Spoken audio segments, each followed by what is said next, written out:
Welcome to another episode of the Tower 26B Racer Podcast. I'm Lubinski here with Coach Gerry Rodrigues. Coach, this is amazing. How you doing, bud? Good to see you. This is such a surprise today. You just called me, you said I'm in town, let's do this thing, and here we go. Just hopped off the plane and, right into beautiful LA traffic. You wouldn't be in LA if you didn't have traffic. It just makes you feel like you're at home. Huh? Oh, man. Ugh. But, I miss a lot of things. I miss the beach. Yeah. But I definitely don't miss LA traffic. No, it's a beast of its own. And I'll tell you, the reason I go down to El Segundo, which is awesome, we get 60, 70 swimmers in the pool every Saturday, but I get down there in 30 minutes. I get home in 30 minutes. Any other day of the week, ain't happening. Definitely not. Ain't happening. But so it's an honor. It's fun to have you here. I don't know if you've seen my mullet in the last few weeks. See, I got some mullet going here. I've been watching you on camera doing your Monday chords and whatever you call it. What's it Chords called? And core, baby. Chords Come on. core. Why aren't you going to join in? And I'm just mesmerized by you.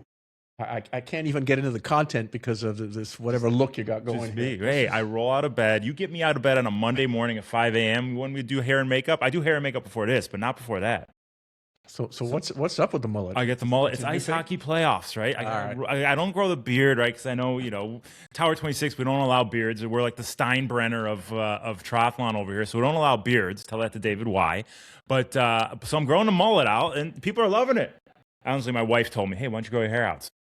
All right. I don't know what's behind that, growing hair out. Maybe she wants me to look like Fabio or what, but it's not hydrodynamic, so that's why I haven't been swimming lately. Well, if you're really doing this for the playoffs, I think you got to lose a front tooth. Or at least crack one. If I could take it out, these are fake right here. They're not even real. Did you know that? No, I had the no fake idea. Front chiclets but I gone. guess probably many pro hockey players do not have their own front teeth. No, we don't. It's just I remember when the stick came up, boom, knocked it out, and it touched me like the stick touched my tooth like that, and the teeth just popped right out. Yeah. So they're not real, but they got some good dental work, and here we go. This is where we're at. But, when we were swimming at TriFit, remember those days we were back in TriFit? God, that's we put the buoy. 18 years ago. So, guys, we would swim in a 3-lane pool. It was probably 3.5 feet deep. We'd take the lane lines out, and we'd swim buoy turns with 5 men, 6 men, 7 women, and these women must have been men because they were throwing bows like anybody. I am really surprised that my fake chiclets didn't fall out during those sessions because it was common to come out of there with a bloody nose or, a couple missing front teeth. So it was intense. Stayed in for that. Intense days.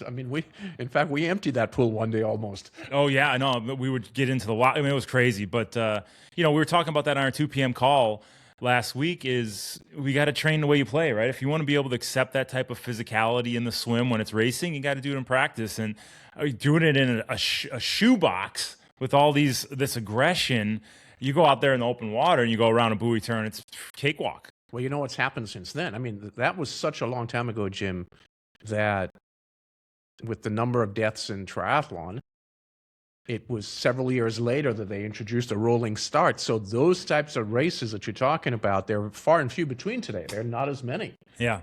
But if you're prepared for that, what we were doing, you could do anything. Oh, I'm right? telling Anything you, in like, triathlon. well, when I was playing ice hockey, let's bring it back to that. We would go play small games, right? You take the nets, you put them really close to each other, so you have all this little small quarters, the stick handle, and knock into each other, and shoot really quick shots because somebody would be on you like fly on shit. That's what we'd say back in the day, like flies on shit, right? So boom, right. Everybody's on you just like that. So you'd have to be really reactive in the way you were moving. So then you went out there and there was a full size ice in the real time game. It felt like it was slow motion just because you're so used to these tight quarters. Right. You felt like you got a 10-lane freeway almost. So at the new Utah abode, are you going to build a 2-lane pool and just make it mandatory that us Tower 26ers come up there for some close quarter swimming? You know what's interesting there? Many of the facilities are 4 lanes. Now they have some competition pools at the high school or whatever it may be, but I've probably been to 3 or 4 pools that are 4 lanes, 25 yards, 4 lanes. Now they're outdoors. Maybe it's something to do with Mormons. Something to do with Mormons? I think, underwear and 4-lane pools. I suspect it has to do because they're outdoors. It's the volume of water. They want to keep it low so they can manage heating costs in the wintertime. Is my guess. Yeah, I blame the Mormons. 4-lane pools. So it's awesome to have you here. It's awesome to be on air, and definitely unexpected. So if I'm not on my A game right away, it takes me a little bit to warm into it, just like an Ironman, right? You get on the bike, about 10 minutes to get going. I think it's going to take about 10 minutes to get my motor going, but once it gets going, it's the playoffs, baby. Here we go. We're going. All right. What are we going to address on this one? Well, a lot's happened since our last we have show, a lot going on. Ironman Texas, I think we should talk about that. An insanely fast race, so let's chat with that. And unfortunately, one of the byproducts of that was a passing away of a beautiful young woman. Yep.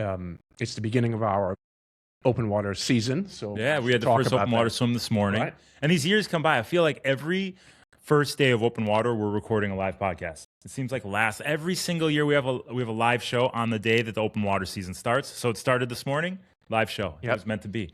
And then we got a world record in the marathon, right? Yeah. Wow. So we got some, and there's some things that I've sort of picked up along the way that I put into our notes to talk about, because I think one of our duties here, Jim, is also to help. This podcast started off as a way to educate, right? Yeah. And we continue to try to do that. But because the market allows for any and everybody to post any and everything, I'm seeing more and more posts on social media that I wish there were gatekeepers that wouldn't allow these posts to be on, because our audience and the audience, folks now coming into the sport, would read some of this stuff, and they don't have a filter to know if what they're reading is good. Gerry, you're going down a big rabbit hole. I mean, we're talking about triathlon. Let's talk about life in general. You wear a diaper like Sebastian Maniscalco said in his comedy special. You like to wear a diaper in your basement alone on the weekend. Previously, 20 years ago, you do it in the weekend, be alone. Now you can go on Facebook, find 700 people that like to wear diapers on the weekend. All of a sudden, you have a freaking convention of guys who like to wear diapers on the weekend. There's too many people out there with too many voices that think they're somebody. So I agree 100%. It's a big conversation. We go down the broad road, or we can talk about triathlons. Well, I agree. That's why we started the podcast. Yeah, was to sort of help sort of quiet down that noise and provide some real educational content for our specific audience. But how about we start off at Ironman Texas?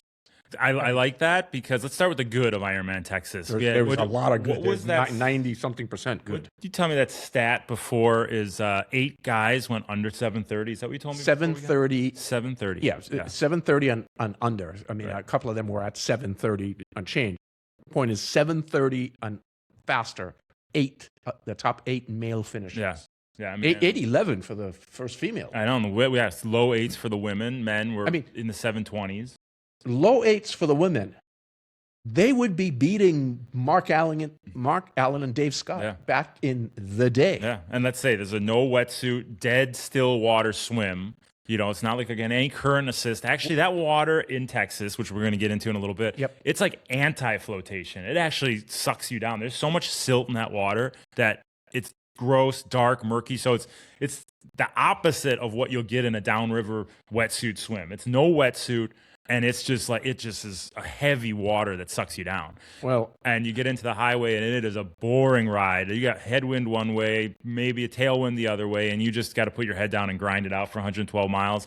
And the run is just hot and humid. Well, 7:21, 7:22, 7:23, 25, then 29, 29, 30, 30. The top 8 males. I mean, this is, in the top American, Rudy Van Berg, right? 7:29:34. He ran a 2:40 marathon. Christian Blumfeld ran 2:30 marathon, 2:32 by Martin Van Riel, 2:33 Casper. Vincent Louis, the French Olympian, right? 2:34. I mean, these are fast. 2:39.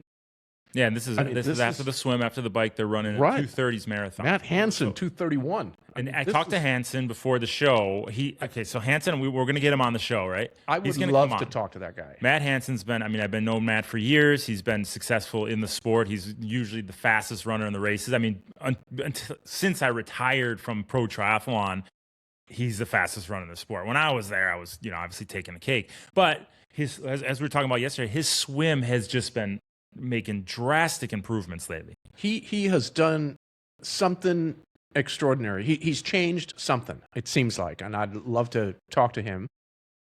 Matt. everybody. I talked to Matt before the show, and I said, "Hey, come on, I'll get you on here. We'll dial you in." And he said, "I got to take care of my kids. 2 days a year, I have to take care of my kids, and it's these 2 days, Wednesday and Thursday of this week." So what the hell do you do the rest of the time? I got to live his life. I was going to say 2 days a year. It's a good gig if you could get it as a parent. He's my wife's out of town working, the nanny's on leave, and I got to watch the kids for 2 days. No wonder he runs so fast. Guy gets all this time to train. Well, let's find out what he's doing, because what's extraordinary about his performances, Jim, to me, is he's in his early 40s, I believe. So he's also sort of setting the stage out there for athletes to continue along, showing similar to Frodeno, right? Frodeno, he raced into his early 40s. Yeah. Who was the guy that from New Zealand that Cam Brown? Yeah. In mid 40s. The guy that sitting next to you raced till he's 44. Professional ranks. The guy sitting next to you. You have, like I said, Cam Worth. He's in his mid 40s. With the consistency and the new revelations in recovery and all the nutrition that's on the move right now from an education standpoint, and I think the smart training that these guys are doing, it's not just balls to the wall all the time. They're really taking into account that periodization of the training, getting recovered, and then building up from there, and just really being smart about how they approach it. That's why I'd like to chat with Matt, because obviously he's doing something correctly. Yeah. And he's doing it correctly into his 40s. Yeah. So I think he's racing the fastest he's ever raced. Yeah. So let's find out, one, above 40, what does that feel like? Two, what are you doing? Are you doing anything differently? And if you are, what is it? And with this podcast mainly being swim-centric, let's find out, because there are many folks that come into this sport don't have that swim background. He was one of them, right? He was a wrestler. Okay. And he comes in the triathlon, and is that working? Yeah, we're good. Yeah. It comes in the triathlon, and there are a lot of strides to be made on the swim, and it's taken a long time. And then, he was in that sort of 52, 53, 54 times 55 Ironman swim. I just saw him swim. I think in Texas, he went sub 50. Yeah. Non-wetsuit, right? Yeah, be interesting to see what he's doing that's causing this. Because you're right. He's usually low 50s or mid 50s, I would say, and then comes out and really makes up the distance on the run. But he's coming out with one of those lead packs now, and he's there's something that's kicking in. He was in that sort of Sam Long Sanders group at times, right? And it seems like he got a little bit ahead of him, and now he came out with Christian Blumfeld in Texas. Have you seen an athlete besides Hansen, which we don't know what he's doing, but have you seen an athlete where what they're doing that made this type of improvement? Yes. We coached one of them. That's what I'm getting at. Oh. Well, Cam Worth. Cam was one. I mean, Cam in his first year, he came in as an hour, and he went 50 minutes in Kona. First year. So what do you think? What are you attributing Cam's, besides the consistency and the focus that we gave him? Is there anything? Well, there's no magic pill. But there's no magic. Say? Well, for Cam, it was the first and only time he swam with us for 8 or 9 months. Since then, he comes 3 weeks a year almost, or a month a year. Yeah. So there's no consistency, and when he's on the road, he's riding with the pro team, and his swimming he didn't pay much attention to it. Well, and also, having that home base, there's so much to be said about that too. Just having the consistency and the know that, hey, this is where I'm at. This is my foundation. I'm following this plan. There's no question what I'm going to do tomorrow. I'm just going to show up and do it. Whereas if you're traveling all the time, it's maybe I'll swim here, maybe I'll swim there. This might be the workout I'm going to do. This might be the workout. With the way you fashion the workouts, it builds over time, builds that fitness, does it in the right way. So when he gets to Kona, right, he's taken all these months to build up to the best machine he can be, as opposed to just kind of patchwork. Yeah. Rachel McBride's another, had terrific swims. Right? Yeah, great athlete, but also made some tremendous strides. So that race to me was an extraordinary performance by many athletes. I mean, Vincent Louis was a very good Olympic distance athlete, and so the sport has moved. Yeah. We have jumped to another level of racing at the Ironman level. So I saw a lot of good things. I saw some video of the swim in that race. What did you see any of it? I watched a little bit, yeah. What were your thoughts on what you saw? Because it looks like it's a long sort of it's a long drag out to a turn. You make a left-hand turn, another left-hand turn, then you come back and make a right-hand turn into this channel, and you take this channel for probably a mile to the finish. And that channel is relatively narrow. Yeah, right? it's pretty narrow. And there are people walking along the banks. Yeah, you can walk along the swimmers the whole way. So it's spectator friendly. Right. You're going to have I presume, because they're banks and they seem fairly narrow, you're going to have a little bit of churn. Yeah, when you get into that channel, and you do notice that when you're watching them swim in that race, you watch and you see the chop kick up as you get into that channel. And it's just bouncing like a bathtub, water in a bathtub. And I thought it interesting, a bunch of guys swimming fairly close to the wall. Yeah, they were. Well, why are you doing that? Because I saw that too. I did notice that. Now that you say it, I was like, why are they so close to the wall? I mean, they could be right in the middle where it's the calmest. And I did see guys right on the wall. So where I'm going with this is, now, I haven't done that swim, and I haven't been to it live. You have, right? Yeah, I've done Texas 2 times. Okay. Is that a dangerous swim? And we probably should define what dangerous is. But let's hear your, because I want to. It's not a dangerous swim from a standpoint of you get a ton of chop. You don't, the water is not extra cold. It's not extra warm. It's always in the mid 70s, right? It's always hit or miss, either on the border of wetsuit or non-wetsuit. The year I did it as an amateur, it was wetsuit. The year I did as a pro, which is a little lower temperature, was non-wetsuit. This year was non-wetsuit for everybody, but it's always right at that 76 to 77 degree. So it's hit or miss in the wetsuit. But what you're saying is, what's the air temp? Air temp isn't. I mean, it's probably 60s to start. Okay. So it's moderate. I'd say the hardest thing about the swim is the water quality. The water quality is very murky. It's very dark. And like I said, it's like silty. I think it's a man-made lake. So you get all this, this heavy silt in the water. It just feels like you're not going anywhere. So that's the hardest part of the swim. But from a danger standpoint, I mean, we've raced plenty of ocean swims where the water is in the low 60s, high 50s. Where there's a lot more chop. I remember one year I did Ironman Wisconsin, which is a lake also, but it was like a bathtub. The wind was up so much. It was like somebody just shook a bathtub, and that was a dangerous swim because there's so much chop in your face the whole way. I've never experienced that type of thing at Texas. It didn't seem like it. Right. But unfortunately, someone passed away, a young, beautiful woman, Brazilian woman. Yep. Early, mid-30s. I saw some photos of her, a gorgeous young lady. And it has gotten more attention, it appears, than many of the other deaths, and I'm not trying to minimize any other deaths. Right. We've had quite a few in triathlon. Most are in the swim. It seems like the sport has gotten much better at managing the safety elements of the swim because I don't have the stats. We should ask Ironman and see if they'd be willing to provide them to us. But it looks like there's been a decrease of the number of deaths in the swim.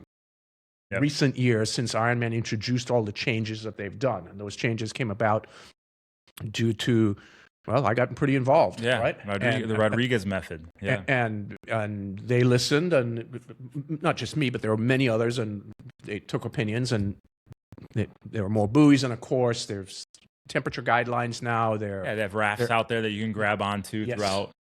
And sometimes they put them right in the line of the swim, which I don't know what the hell they're thinking when they do that. But there are rafts out there. There's probably more lifeguards than there typically were in the past. Rolling start as opposed to mass start. I mean, they've instituted a number of things for safety. And many swims have been canceled or shortened.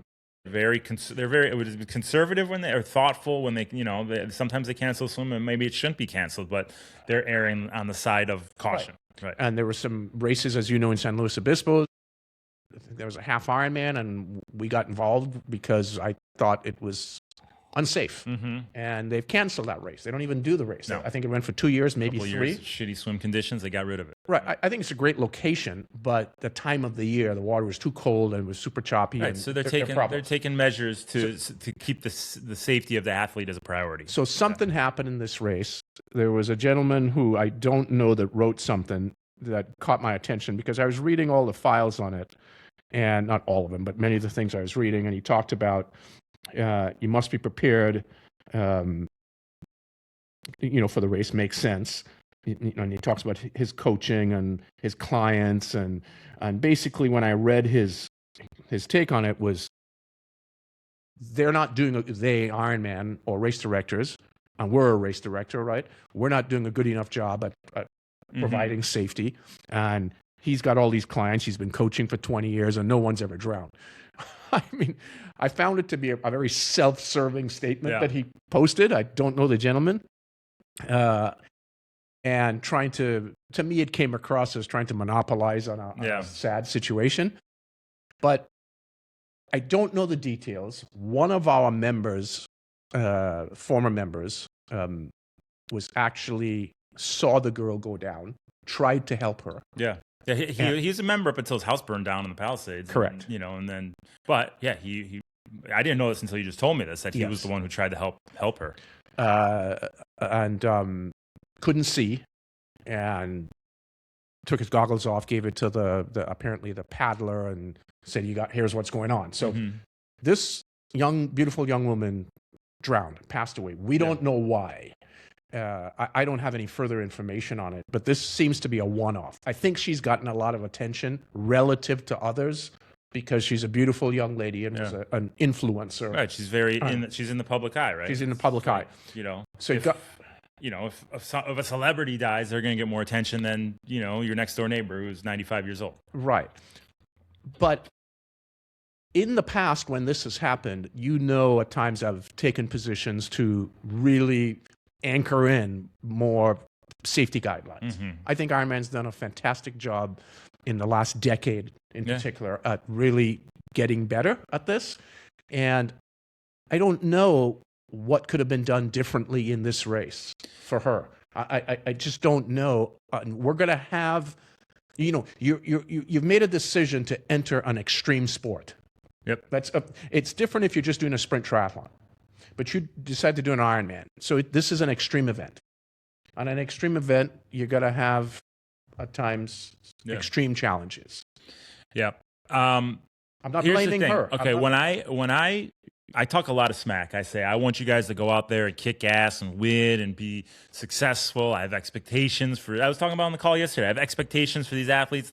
When I want them to win, I tell them, I expect you to win, and I'm a hard-ass coach, and blah, blah, blah. But when it comes down to it, when those athletes are on course, the only thing I want them to do is safely cross the finish line, right? They get in the swim. I'm worried about every single athlete until they get out of the swim. I don't care if they're a 45-minute swimmer or a 2 hour and 20-minute Ironman swimmer or a 10-minute sprint distance swimmer or a 5-minute sprint distance swimmer. Until they get out of that swim, I'm worried about that athlete. Sure. They get on the bike. They go on the bike. Until they get off that bike, I'm worried about that athlete. Until I hear that they're off the bike or see that timing chip click, that they're off the bike, I'm worried about the athlete. And then I can't breathe right until I hear that every single athlete, I can't sleep at night until I see every single athlete cross the finish line, right? So my first thing is, sure, you want performance, you want to do well, but you want the health and the safety of the athletes first and foremost, right? Like somebody coached this athlete and had her ready for the race, right? And said, you're ready to go do an Ironman. And she felt ready to go do an Ironman. She went out there and something happened. Something occurred that caused her to sink to the bottom, whether it's a health emergency or she freaked out and just lost her wherewithal, whatever it may be. Something happened, tragedy happened, and that's not the time to belabor the point or strike on this horrible situation, right? It's supposed to feel for the athlete, feel for her loved ones, and figure out, hey, could something have been fixed? Maybe she was sick, maybe she wasn't sick, maybe it was a medical emergency. We haven't seen an autopsy. Like, who are we to say what happened to this human, right? She had done plenty in the past. The thing with Ironman is the barrier to entry, just like coaching and just like social media, is you got to have a credit card pretty much. There's no barrier to entry, right? So she could have been someone who just signed up and wasn't fit enough, but you look at what she's done in the past. She's done to the World Championships. She's done plenty of stuff to prove herself as an athlete. So go down to that path that this person wasn't prepared and that's why she died. It's a big leap and it's very bold to say. Well, I think the point that I want to make on this is that, and of all the comments that I've read, because I tend to go and read people's comments because that's a public opinion, right? And I'm always interested in what the public thinks of our sport. I don't think this is an Ironman fault. No. And as you well know, I'm not beholden to Ironman. I'm not hired by Ironman. Yeah. In fact, Ironman would be happy if I'm off the air at times because we've said some things that are probably not favorable to Ironman when it comes to, in the past, to safety of the swim.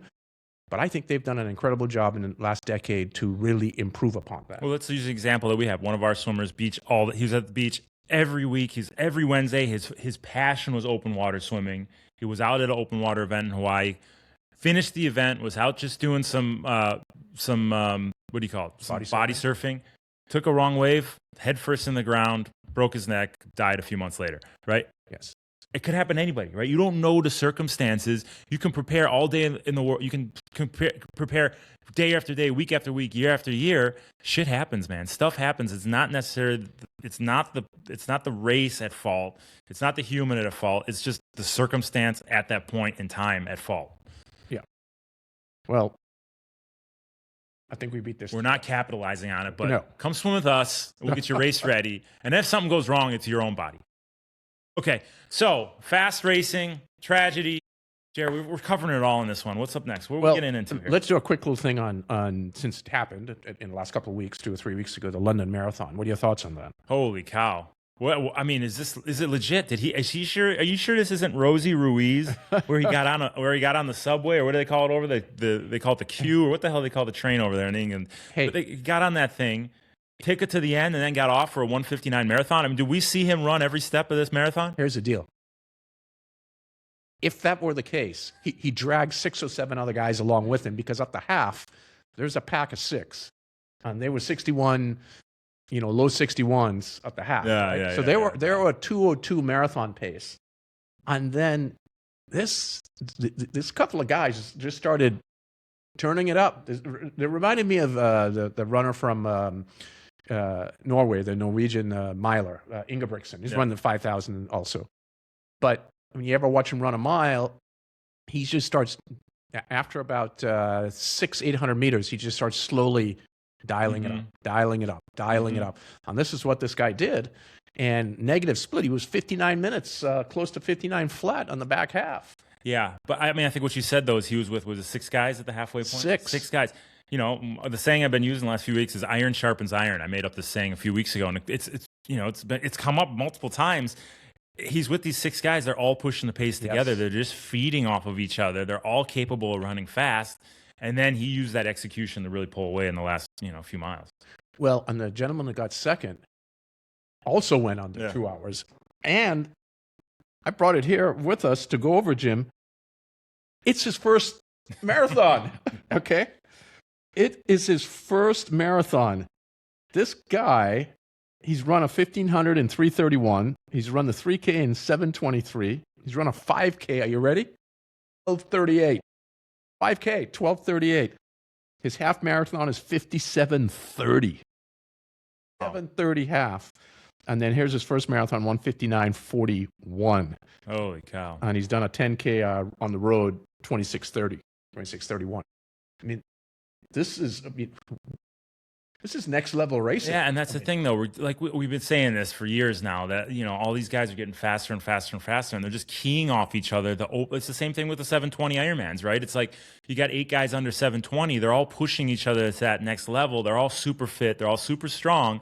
So they're pushing each other to new heights that we didn't think they were capable of before. Just like this sub 2 hours. Like, who thought anybody would ever run sub 2 hours? Now we have 2 guys doing it with 6 running the half in 59 minutes.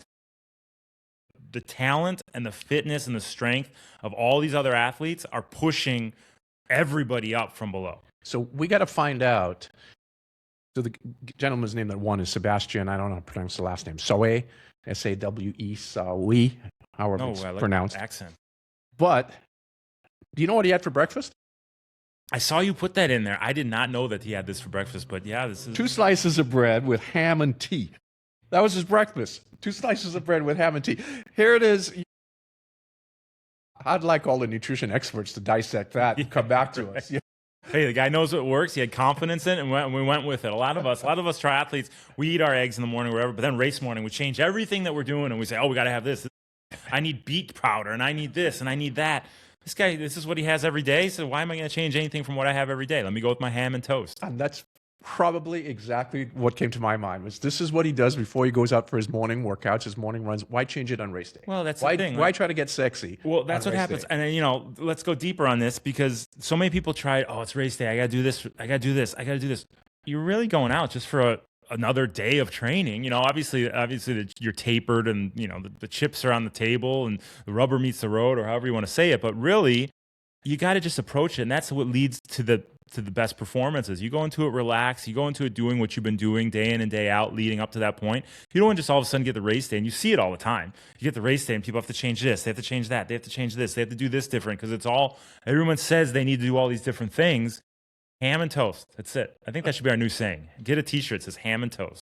Meat and potatoes, baby. Meat and potatoes. Keep it simple. Do what you've been doing. And that keeps that nervous energy down too. If you start doing all this other stuff, the nerves start building, the anxiety starts building. If you keep it simple, you keep doing what you've been doing, you keep the nervous energy down, you waste less energy, start gun goes off, it's just another day of training. It's a long, catered training day, as we like to say. Well, I think we got to follow these guys and the women, 2:15. I know. And the gal who won the Olympics. Do you remember the marathon in the Olympics where they came into the bend, the last turn, and the girl was trying to take her on the turn and sort of try to push her into the side, and blocked her out. Yeah. And this is so. Next month, Elizabeth and I, my wife, we're going to the pre-meet, Prefontaine again. Yeah, right. And when we were there last year, or was it 2 years ago? The first race is the women's 10K, and the world record got broken, 28:50 something. Yeah. So we're looking forward to. It's gonna be great. Hoping that some of these guys are there. It's just all this stuff is just next level right now. Everything's being taken up a notch, including our Tower 26 triathletes. We had 2 overall wins this weekend from different races. I mean, we were congrats, kicking ass all over the place, buddy. Great job. And even the athletes who aren't looking to win the races, we're getting some really strong PR performances, and people are really happy in what they're doing right now. They're having fun in it, but I think they're seeing the fruits of their labor, the consistency, the day in and day out training, waking up early, swimming with us, going to the bike workouts. It's like all that stuff adds up one day over the next, over the next, over the next. In the microscope, you might not see that gains are happening, but then when they go out on course and they really, the rubber meets the road, good things happen. So I wanted to talk about again something. You know what else before we go on to that? Yes, of course. Sebastian was talking about his success, and they're saying, was it the shoes? Is it your training? And we know it's the training. They get a little advantage, but he was talking about nutrition. He said, I really dialed in how much sugar I was taking per hour as carbohydrates, and that's what he said led him to his success. Did you read that article? No, I didn't see that. Yeah. He said he's really dialed in how he was taking his carbohydrates. And I had this conversation with Tanvir earlier in the week. And Tanvir. Of course. Right? Tanvir is kind of set in his ways, but no matter what I tell him, he'll listen to it. Right. So I told him, hey, you got to start taking pH 1500. It's going to change your performance, because he's getting off the bike. He's running a strong mile, and then he's tapering down and, shit in the bed, if you will, the rest of the way. So I said, okay, we got to take 1500, put it in a bottle, put it in water, and drink it. So what does he do last week? He takes 1500, he puts it in a bottle of Gatorade, and he drinks it. In a bottle of Gatorade, the 1500, the pH 1500, yes. puts in a bottle of Gatorade. What does he do when he gets off the bike? He shits his pants, right? Because it's too much sugar, it's too much electrolytes, it's too much all at once. Did he drink it all at one time? Yeah, he just guzzled it. Oh, come on, Tanvir. That's Tanvir. Come on. So I told him last week, I said, okay, take the 1500 and just water. Nothing else. Just drink that. If you want carbohydrates, take some gel. Just water. Don't put. Jared, last weekend, the guy was running 7:30 pace off the bike for six 1 mile repeats because he got his damn nutrition tiled in. And I went off on this last episode. I'm going to go off on it again. Precision hydration, guys. Go there, TW26. Get your pH 1500, 1000. Get your gel and dial into it. It's easy. We do all this training. Get your damn nutrition down. There's nothing wrong with going to a party and having 5 drinks if you had one an hour, right? Which is sort of what you're saying. Have your precision hydration, right. Space it out. But if you have those 5 drinks all in the first 30 minutes or 20 minutes, you're not going to make it through the party, right? Oh, you want to hear my story? Can I go off? You think about what we're going to talk about next. We had a fundraiser for the kids' school, and it was at a house up the street. Kids weren't coming. Kids stayed home. We got Aunt Kathy and Aunt Cindy came and watched the kids. Me and the old lady went up the street, and it was a college party. So I wore my jersey here, my Fairfield ice hockey jersey right there. And I made my own funnel, my beer bong. I brought it up there. They loved it. These parents, for 4 hours, we were back in college. And Jer, talk about drinking all at once. 33, I think I had like 33 or 34 beers if I added it up. There's Mick Ultra. It's like drinking water. Some dad came up and said, hey, you really played that part well. I go, played the part? That's me, buddy. I don't play no part. That was me. I'm not acting anything. But hey, if I go hard or go home, I go hard. Back to the old college Don't days, be huh? me with the funnel, Tanvir. Space it out. Be smart, and don't overload that nutrition. Go to pH, precision hydration, get your stuff, and dial into it. So you brought up when you were going into this thing about the shoes. So I made a note on this. What's your take on this? I noticed top 10 with women and men, 4 were in Adidas, 4 in Nike, 1 in On, 1 in Asics. 1 On, 1 Asics, 4 Nikes, 4 Adidas. Yeah. If we go back a decade-ish, Yeah. all 10 were in Nikes. Ish, right? Yep. What's happening here? Well, I think there's more money in the shoe market, right? More money in the shoe budgets for all these companies. So they're all creating their own super shoe. Yep. But ultimately, all the super shoes are the same, right? So they all have carbon in the sole. Maybe some soles are thicker than the others. They're light upper. It's all pretty much the same thing. Just I think who these guys are sponsored by, to be honest. What's your thoughts? Nike has slipped. And if you even go to their stock over the last decade, they haven't done well. Yeah. Which tells me, sometimes when you get fat and happy and, you start spreading out a little bit like I have. Oh, come on. You get a little soft. Yeah. And others come up like On. Yeah. And Adidas has been around for a while, but while you've taken your eye off the target a bit. Yeah. And that's it true. allows that's for others to come in. That's true. They've spread themselves out to tennis and football and basketball and blah, blah, blah. Whereas running was probably when you talk about 10 years ago, running was that was their bullseye. Now they're in all these other spots, less quality. I'm not saying they don't make quality shoes. Their running shoes are great, but all the other brands are coming up. They have money in their budget. They can put the R&D into their shoes. These athletes are seeing it, and either they're reaching out to the athletes and the athletes are liking it, or the athletes are reaching out to them and saying, hey, I like your shoes. Let me, sponsor and wear them in my races. Part of it's corporate from the perspective of, because I've spoken to some pro runners and you get a contract from Nike and it's all performance-based. If you don't do this, your contract is either cut or completely reduced. Yeah. Reduced or cut. The other brands, all right, we'll stick with you for a few years. We're going to support you through the sport, which is what Nike was more of in the past, right? Mm-hmm. So, and maybe it needs to be that way. I'm not suggesting it doesn't from their perspective because they're sponsoring hundreds, thousands of athletes. Right. But the young guns are coming up and blazing, doing a pretty good job at taking market share, which is great for the sport. When you get right down to it, good for the athlete, good for the sport. And, a lot of these earlier these newer brands like On, they have more of a grassroots marketing where they're not only just sponsoring the athlete, they feel like the athlete's part of the company. They're part of what they're building. Right? So they're not out there just wearing the shoes. They're out there being an ambassador for the shoes and speaking for the shoes and saying, hey, these things work. You should be wearing these shoes, where they really believe in the product. Whereas a lot of times these big corporations like Nike, they're paying them and they're just like, okay, they're paying them. Let me go run in them and then I'll go back to my regular life. So these guys kind of feel like they're part of what's going on, and I think that's helping gain momentum in something like On or Hoka or these smaller brands that are really getting that niche market because they're backing these athletes who from the start, and they're committing to them for year over year's time. Totally non-related, but since we've been told that we have been going off topic last year, so we'll stay more off topic. Yeah, let's keep going with it. People like it. Come on, that's what they. So I just got done watching. My wife Elizabeth pulled me in to watch the Texas. What's the Cowboys? Oh yeah. Right? Okay. Have you watched that series? No. You mean Dallas Cowboys? The Dallas Cowboys. Dallas Cowboys cheerleaders? That's a part of it. Yeah. Oh, that's HBO the part you watched. the HBO one. Yeah, gotcha. Okay, gotcha. Yeah, Dallas. The Cowboys. You got to watch this. You have to watch this, and let's talk about it in the next episode. I'm interested in your take on it. Okay. It's mainly about the owner, Gerry Jones. Yeah. Gerry Jones, and the players of the 90s. Okay. But it's worth. There's a carry into our sport. Okay, I'm going to bring it in, and we're going to parallel it, and then we'll talk about it for an hour. People give us grief about talking about off-topic situations. But where are we getting into the phase of training right now? Because we had our first open water swim. So where we're going right now? I want to do a quick education. Could we do that? Let's do education. I like education. Yeah, I like to learn something. So I picked this up again. Why am I even bringing attention to this? I'm bringing attention to it because many folks, if not all, my son's probably the only one that I'm aware of that doesn't have a social media account, but many people have social media accounts. And especially in sport, everyone's got, it seems like a Strava account, and you're looking what everyone's done, you're reading what's being posted. So there's not a lack of information that's in the marketplace, right?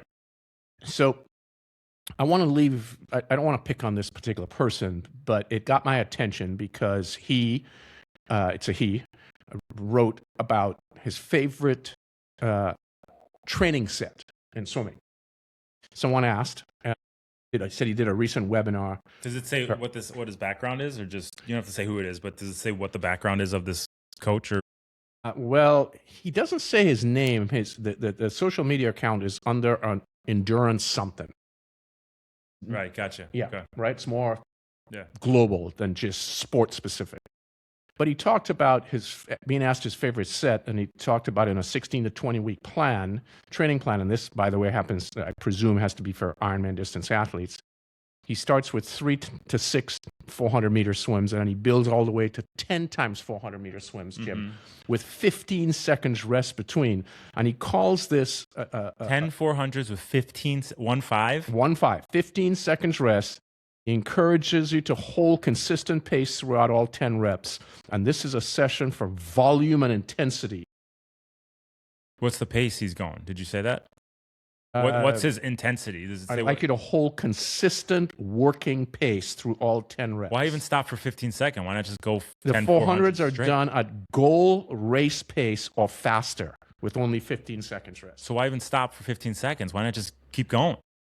What's the point? Well, right. And this is what I would consider to be a complete low, I tend to make things binary at times just so they're easier to understand.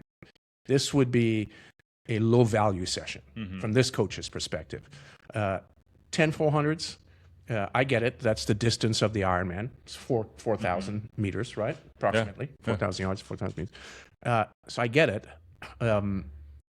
But given that athletes only have typically a couple of times a week to swim, this would not be a session from this coach's perspective that one would do for high value. Why? Why do you say that?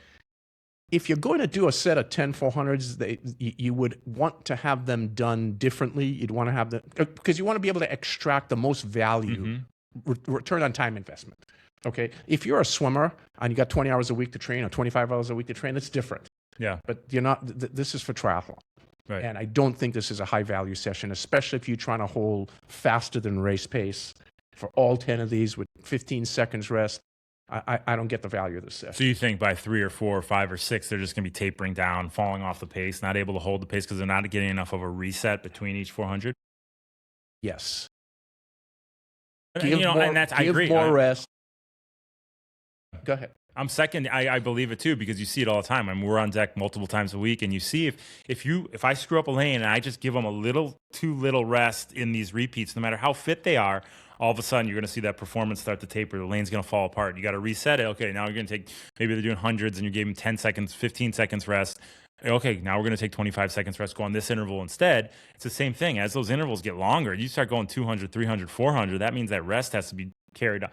But what's the goal of the session, right? Is the goal of his session to get a continuous swim in at race pace? Because that sounds what he's doing while he's trying to get the quality of the intensity in too. So it's like there's two different things happening in a session where there can't be two different things happening. You got to say, okay, we're getting the distance in or we're getting the quality in.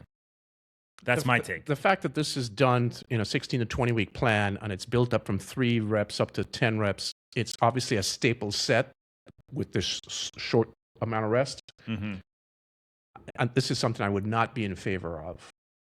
Well, I just seen for a triathlete. Yeah, I think the quality will just deteriorate as the time goes. Like, what's the point of it? Why? And that's one thing I found out. I'd rather give these athletes more rest on the quality sets to get more quality out of the repetitions than just say touch and go, touch and go, touch and go, touch and go. And then it's just, everything just starts to fall apart. If you're training for a 5K or 10K swim, I think this set has value to it.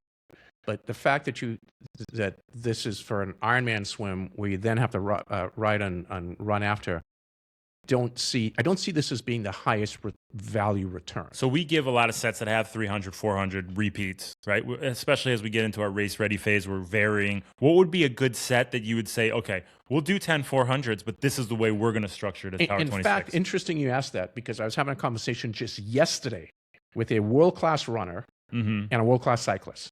Happened to take a jacuzzi after a swim yesterday, and I run into these two athletes. And by the way, in Park City, everybody's world class. It's just unbelievable. Everywhere. It's like every 10th person is an Olympian. And they're all in the jacuzzi. It's the same crazy. time. So, and we were talking about this, and this exact thing came up, and I talked about 10 400s. And it had nothing to do with this post, by the way, because this has been sitting here. I put this out, sent you this like a month ago, right? Yeah. We do this once a season in our plan.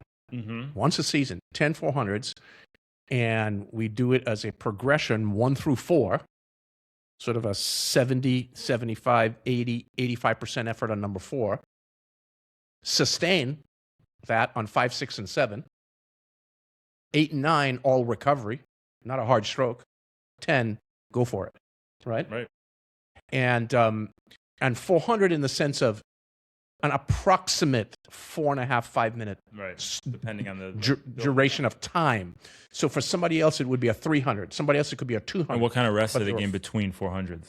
We were doing these on fairly short rests, and the rests were about 45 seconds. And that's what I would consider reasonably short. Yeah, 10 seconds per 100, right. To give you some bit of recovery and get you ready to actually perform.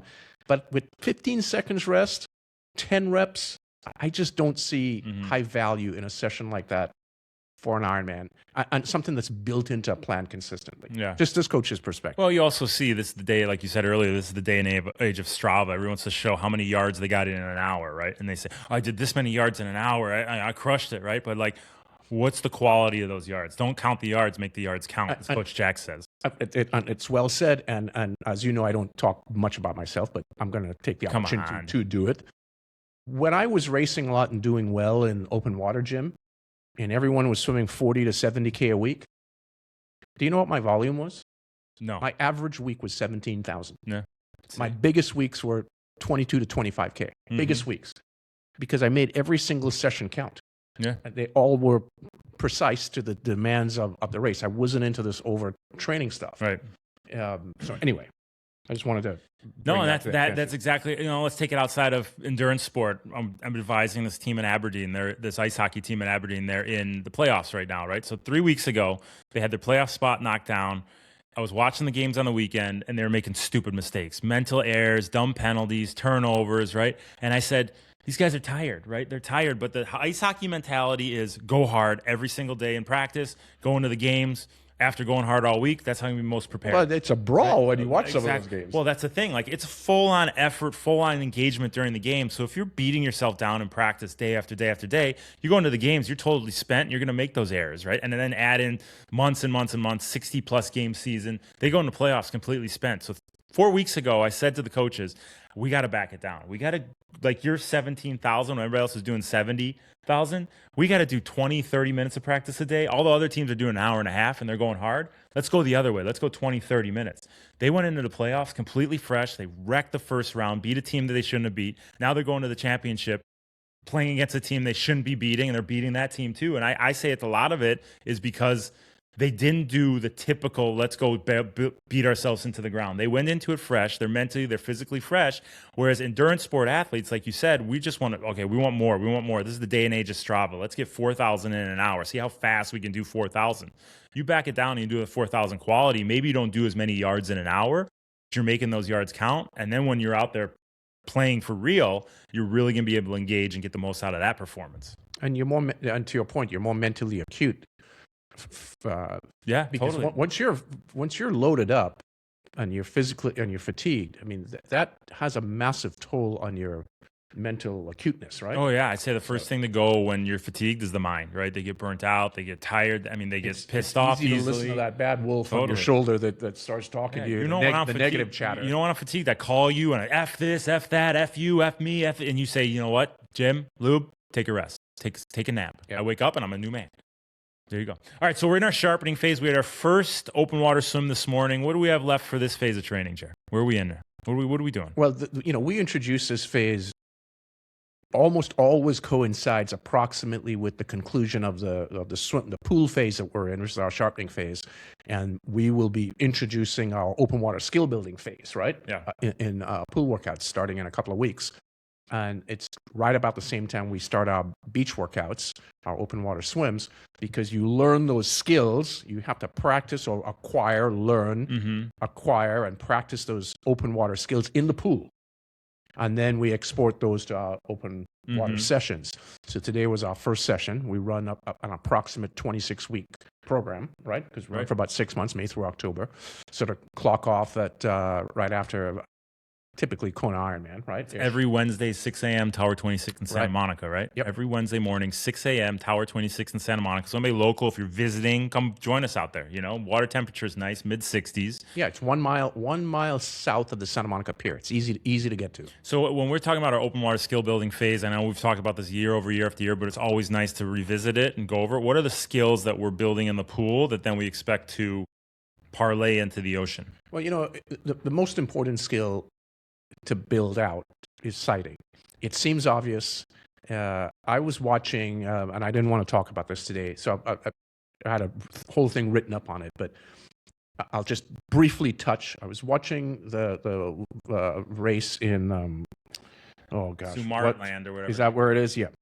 And interestingly, Jim, in the women's race, and these are pretty good swimmers at the front of the pack, okay? 4 out of the top 6 women, I would grade them a 1 or 2 on a scale of 10 with sighting skills. Wow. They were absolutely horrendous, horrible. And the reason, because they're such great pool swimmers, they're able to still swim pretty well in open water, but the cost of what it's taking out on them as opposed to learning to be silky at it, it's silly. I don't even know who their coaches are, but they need to figure out how to help these girls do much better. Well, that's one thing that you've really honed in on is you can't just take for granted that you know how to sight. It has to be built into their daily protocol. They have to do it in their training because it's not just going to happen when they go out there and race. And especially in shorter races, if you're doing a sprint or all the way up to an Olympic distance, so there's sort of 3 distances: Olympic distance, the half of that, and then a bunch of these sprint races. Sighting becomes you're sighting more frequently. And so you need to get skilled at it. In fact, there was a girl I was giving a swim lesson to in Park City over the weekend. Terrific athlete. Jim, just stunning athlete. And I haven't gone over this with her yet, but she has sighting issues that need to be fixed. And she's a half Ironman athlete, which means you're sighting a whole lot as far as frequency, right? A whole lot of repetitions of sighting because it's a longer swim. And it's not efficient. Yeah, if you're taking a step backwards, and we did a show last year all about sighting, but if you're not working that into the strokes in a smooth way, it's like you're starting and stopping. So we work on that. What are some other things we work on in the open water skill building? Well, it's all about the specific demands of what occurs in your triathlon. So what happens at the beginning of a race? It's always faster, right? So you got to build that into your training protocols. You have to learn how to sit on and get some drafting skills. You have to be able to acquire the athletic IQ. Let's sort of use that term to know if or when to draft. Yeah. Should I be drafting off of this person? What are the data points I need to be able to make a healthy decision as to should I or shouldn't I? There is a whole lot. How do you turn buoys efficiently? Get up and run out. You go from that horizontal to the vertical position. You get moving, right? We do deck ups. We run around. We dive back in. We get used to that feeling. The transition, as much as the race, is everything else. You got to be ready for it. Flashback. Do you remember there was somebody that came to swim with us? I don't want to say who that is. But out of state and came to swim with us and refused to do our deck ups. Yeah, I remember. Because they thought they were stupid. Plus, diving back in, that's like the funnest thing we do. It's one of the funnest things we do. Yeah. And also, this particular person, lovely lady, but her swim is our weakness. She should be working on stick in the mud. That's what we call stick in the mud. Okay, so we're going to start working on all those, but we're still in our sharpening phase. You want to talk about the workout that we did this morning? No, go ahead, please. It's the A session of the week. What was the A session of the week? Did you run the work? Oh, you run the workout tomorrow up in Santa Barbara. Correct. So it's today's A session, and what we're doing in this is we're swimming fast. The swims are shorter. This isn't the time we're doing 10 400s, but we typically do a warm up. We work some fins in there, maybe some poling, maybe the chamber's filled, maybe it's half filled, maybe it's fully filled. But we get a warm up in. We work some type of skill. But then once we get to the main set, it's a lot of efforts. Am I right, Chair? Correct. So we work efforts, and we're usually building into those efforts. Like if you saw, did you see the Instagram video that Christian put on yesterday? No. It's a good video, but it shows me coaching on deck. And is that why it's good? It's great. I mean, obviously, because the more of me, the better. But it shows me coaching on deck. Let me make sure that we're on here. I'm laying out the set, and I'm talking about 6 100s, and I'm saying, okay, the last two are going to be, I use the term balls to the wall. This is a kid's show, a kid-friendly show right now, but I'm going to say it. I say balls to the wall. But in order to get there, we got to build smart. We got to go too easy, 70, 75, too moderate, 80, 85. And the last two, we really rip the Band-Aid off and let it rip. So in this phase of training, we're doing a lot of that progression, right? We're working those efforts, allowing us to swim fastest in the end. And the reason for it is we are, sharpening up for two things. 1K time trial, right? And a 100 time trial, the redo, right? Exactly. So endurance and power and speed. Getting the body ready to go fast under load. So in this set, we did a couple, moderate effort, 80% swims, or an 80% swim. Then we did so about 200, 150 anywhere to 200, right? Is that what we did? 2.5 minutes-ish. Yeah. So the first part of the main set, we did one swim at, what would you say, 3 minutes? Is that a 3 minute swim? 2.5 minutes-ish. 2.5, 3 minute swim. So depending on your level, anywhere from 150 to 200. And then we brought it down. We did 450s, a little harder, right? 80, 85, 90%. We built with each one. Yep. And then we finished the round with 425s where we're really getting after it. Ripping them. Yep. Right? And then we repeat that pattern 4 times through. Right? So we're really working those efforts. So maybe you screwed up the first time, you have an attempt to do it the second time, you dialed in the third time, by the fourth time, you really know those efforts and you know what to expect as you go through the rounds. And that's the value of doing, you don't have to make a set too fancy, right? You just, simple construction and then repeat it, rinse and repeat, and repeat. So first round, you're learning how to do it correctly. Second round, you're still laying the foundation of it. And in this case, 3 or 4 rounds in, you're really good at it. Yeah, exactly. So it gives you a couple attempts at that. Then we take a little poll where we just get recovered, nothing too crazy. But then can you tell us about the second part of the main set? Because this is something we work in a lot in this phase of training. And I think it's undersold as the importance of why we do broken 100s. Well, the objective is swimming is the, Jim, of the 3 sports, it's the one that triathletes do the least racing in, meaning you will find triathletes go out and do a gravel race, right? Mm-hmm. They'll go out and do a local, maybe time trial on the bike, right? They may go out and do a local crit race, right? Enter a 5K, 10K, half marathon, right? But they don't go to swim meets. They just don't. So what happens when you go to, if you've done some specific training and then you enter your local 5K and you hit a PR, how do you feel? It's over the moon. Right. Wow, I've improved. I feel good, right? But if you don't ever go to a swim meet and nail and put away a really good 100, you don't, there's a belief thing that comes with good performances. It validates what you're training, right? Yeah. And it also tells you if you've been swimming all day long at 130 pace, and that's what you do, 130 per 100, over and over and over. And you don't do some specific training and sharpening up to swim a super fast 100 and then go to a swim meet and do it. And that swim meet, you show up and you go 117. Okay, it's like, wait a minute, it's a different mindset. You in your mind, you were just a 130 swimmer, and now you're a 117 swimmer. You have a whole different reframing of who you are. Yeah, right. Totally true. As an athlete, great example of this. Yeah. Yeah. So we bring in this 100 time trial at the end of our season, not this particular phase, and we do the specific training for it. So in this set, as you can see, it was a 100. It was broken, and I think we broke it for 10 seconds, right? At the 50, you break it down by 50s or by 25s in between, because we vary the way we do it. This one was 5 times through. We did a broken 100, an easy 50. We did it 5 times through. This one was we did a 50 fast, 10 seconds rest, 25 fast, 5 seconds rest, and we finished with 25 fast to the end, right?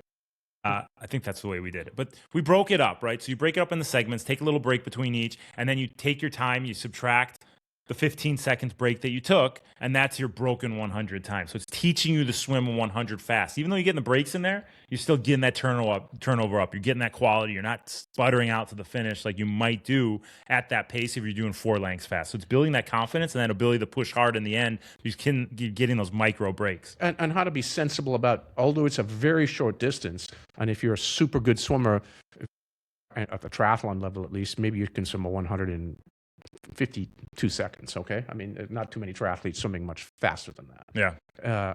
But so it's a 50, let's call it 50 seconds just for round numbers, 50-second duration, all the way up to maybe 2.5 minutes for somebody who's sort of a budding, beginning athlete, right? So it's a short time. They're still pacing. You still have to learn how to pace that carefully because you cannot be anaerobic for that long. You got 21 seconds of to utilize your anaerobic system, and then after that, it blows. Right. So anything longer than that requires some amount of pacing to it, right? And once again, we do it 5 times, so you might screw it up the first time. We get a long break with a 50 easy. We give you a lot of downtime in between, and you get a chance to repeat it. So hopefully by the 4th or 5th time, you really got that pacing down. And by the way, the 100, swimming at 100 in the pool, 100 yards, 100 meters, whatever it may be, 100 yards in the United States, mostly yards swimming. It's the 400 on the track.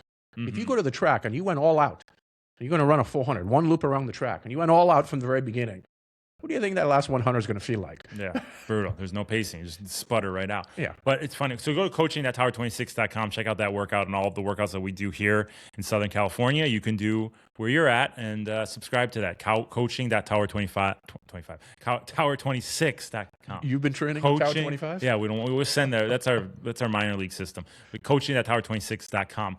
But Carol came in from Atlanta this last weekend, right? Carol's one of my athletes. She lives in Atlanta. She's never been in, but she wanted to come in to swim with us, right? So she came in, she swam with me Saturday. And Saturdays, there's Carol just, so if you guys really on YouTube and I'm checking things out, I'm not checking text messages. I'm making sure everything's being recorded correctly. So if you go watch this, Gerry, you say, what the hell is he checking his phone for all the time? I'm not checking my phone. I'm making sure everything's working. I'm the producer and the talent. So just so you know, but I did just look at my phone, make sure we were recording, and Carol texted me as I was talking about her. So that's weird. Right? But Carol was in town. And I was pushing them, right? I was pushing them that next level. We were doing it smart, but we were finishing with a bang, a grand finale. And her last 100 was 139. She had never swam anything faster than a 150, Jer. But like you said, now we've had a breakthrough. She realizes what she's really capable of because we were going to that place in practice, right? We weren't waiting for a race to get there. So she had this new revelation of what she was truly capable of because we were there pushing her to that next level. She's using the fellow swimmers to key off of to get there. But now she has this new, if that's possible, maybe 130 is possible, maybe 125 is possible. But you need that consistent, focused effort where, we had some skin in the game too. I was there looking at her. I'm giving her feedback, and I'm telling everybody else, hey, there's Carol, push her. But it was fun to see her have that revelation. She's a good swimmer. I mean, you showed a video of her swimming at our last call. Yeah, no, it's good. Always something to work on. It's the tenacity that's there that you can't teach. So on that note, Gerry, anything else? What else is on your mind? No, that's good for today. We've covered a lot of good stuff. You're going to be coaching in Santa Barbara tomorrow. You're going to be back in Santa Monica. You're all over the place, buddy. Getting those frequent flyer miles and the gas miles in today's day and age. But no, this is fun, Gerry. Thanks for making this happen. I appreciate this. You guys go out there. You have a good weekend. And come see us at the beach. 6 a.m. Wednesdays, Tower 26 in Santa Monica. And if you want to do the same workouts we're doing, go to coaching.tower26.com. Thanks for tuning in, guys. We will see you next time. For Gerry Rodrigues, Lubinski, the Tower 26 Be Racer Podcast.